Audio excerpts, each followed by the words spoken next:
Hello again. In this video, we're going to be going over a stack analysis, and this is going to be for Machine Shop Lab. Okay, so what are we doing here? So basically, this is an example.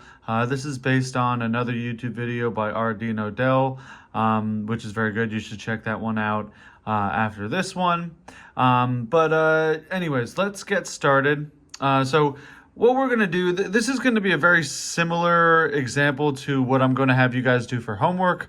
For what we're actually going to do for homework, there's a direct example that's non-video format, so it's basically just a drawing document that you download with the stack analysis done. But I'm going to do an example for you guys here today. All right, so real quick, I'm just going to put in my dimensions of the blocks and the gap here. So basically, what I'm going to give you for the project example or for the homework example is basically this imaginary U channel that your parts all have to fit within. It doesn't really have to do with anything functional. Obviously, the functional requirement for the Machine Shop Lab class is so that the marble goes all the way through. But I'm sort of adding this stack analysis so that you guys can sort of see what it means. And again, it doesn't really apply directly to what we're doing. And we're basically going to be doing the same thing as what's in this example. So again, with this, it has these blocks that have to critically fit within this like C channel, much like I'm going to pose to you guys. And you have to make it so that there's some sort of gap in between, all the four blocks that are right up against each other and the U channel, such that, they'll all fit in. Okay, so let's talk about the dimensions. So we're going to make this particular block 2.00 units plus 0.02 minus 0.01. Okay, the next one in line is going to be 2.00 plus 0.01 minus 0.02. Okay, and so on. The next one is going to be 2.00 plus 0.03 minus 0.02. Okay, and then the final one here is going to be 2 plus 0.03 minus 0.01. Okay, so and the gap here is going to be 8.00 plus minus 0.02. Okay, so we have all the dimensions of all the parts that we're going to have involved here, and we want to do our stack analysis and analyze the worst case scenario. So when there's the biggest gap and the smallest gap, obviously we want in either case we want the gap to be positive, or basically we want the gap to be existence so that there's clearance and everything can sort of fit within it. Okay, so I'm going to name my components. This is going to be component 1, 2, 3, 4, and we'll call the U channel 5. Okay, we're going to call this the start, and then we're going to call, this is going to be the positive direction. Okay, and then back the other way is going to be negative. Okay, so basically what you do is you start at one side of the gap, and then we're going to analyze the sum of all these distances all the way around back to the other side of the gap.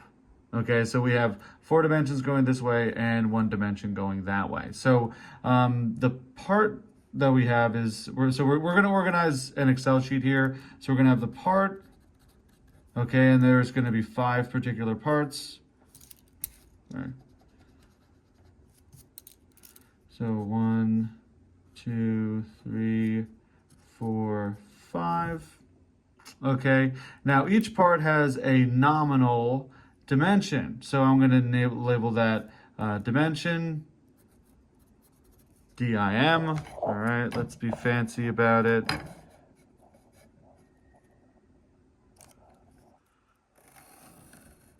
Okay, so the nominal dimension for the first one is going to be 2.00, as is for the second one, third and fourth.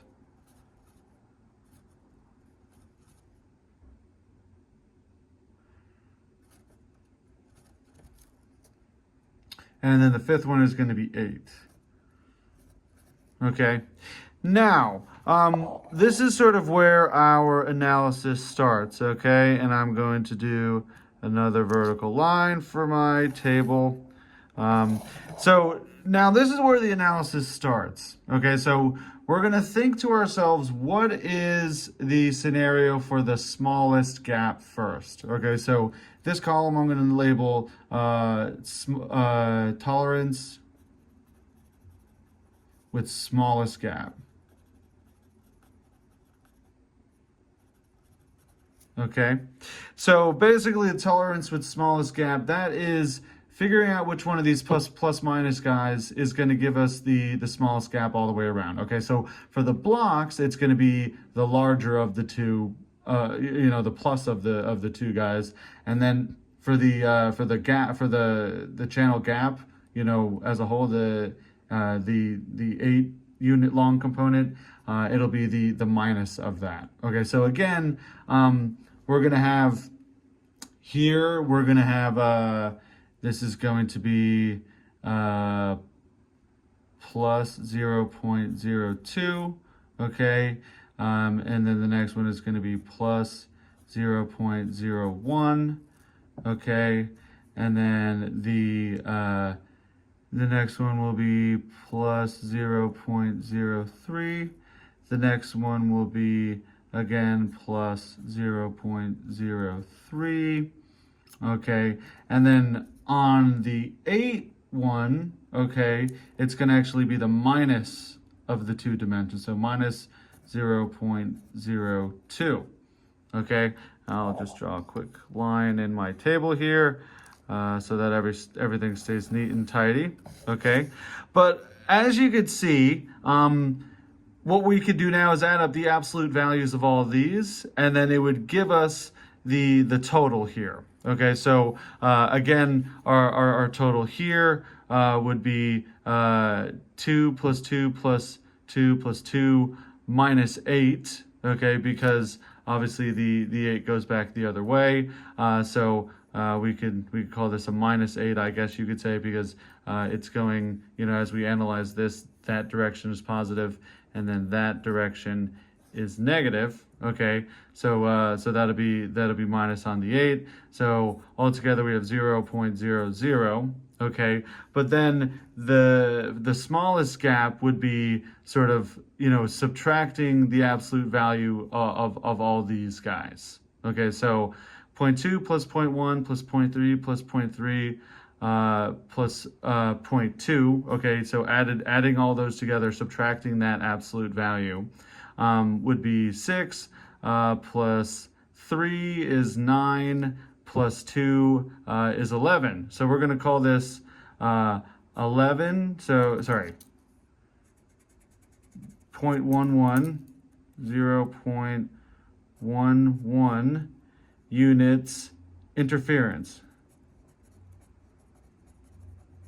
which we could call negative. In this case, we'll call negative interference and positive clearance. Okay, but it's just important to know which way you're going. And I use the plus here to denote it's, the larger size of the block, okay, and then the smaller size of the gap in the U channel, okay. But you're going to subtract this because obviously those will all be too big, making our interference, in the gap, okay. So now we're going to do tolerance for largest gap. Okay, in which case we're going to have basically the smaller value for all the blocks and then the larger value for the gap. Okay, so again, here we're going to have, let's see, this is going to be minus 0.01. This one is going to be minus 0.02, doing the minuses for all the blocks. And then the next one is going to be minus 0.02. The one after that is going to be, so yeah, 0.01, 0.02, 0.02, 0.01, minus 0.01. And then finally, back around to the other way, we're going to use the positive value plus 0.02. Okay, now, confusingly, we're going to add up all the absolute values of this, and then we're going to call that positive because having a gap, we're going to call positive. Okay, so anyways, 0.1 plus 0.2 plus 0.2 plus 0.1 is 0.4, and confusingly, we're going to add the absolute values of all of these, so that'll end up being 0.6 in clearance. Okay, so that'll be 0.06 in clearance. Okay, so now I'll draw another fancy line. Why don't I? So now we got to think in both the worst cases, so both the largest and smallest gap, we want to make it so that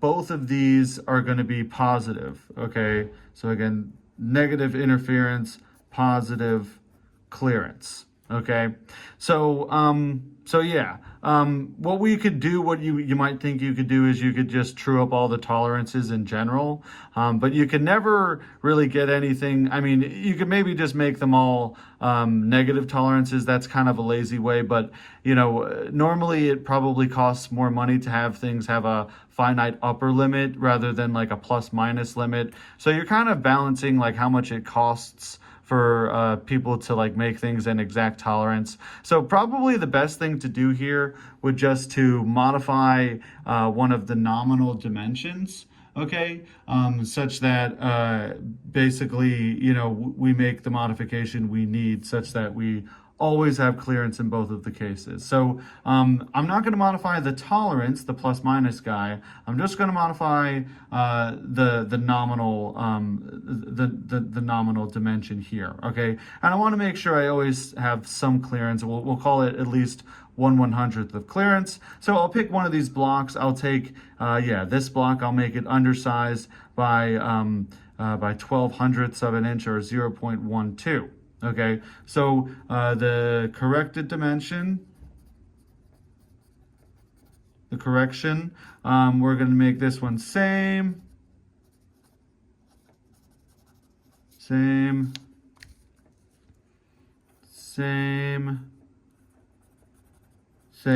Oh, sorry.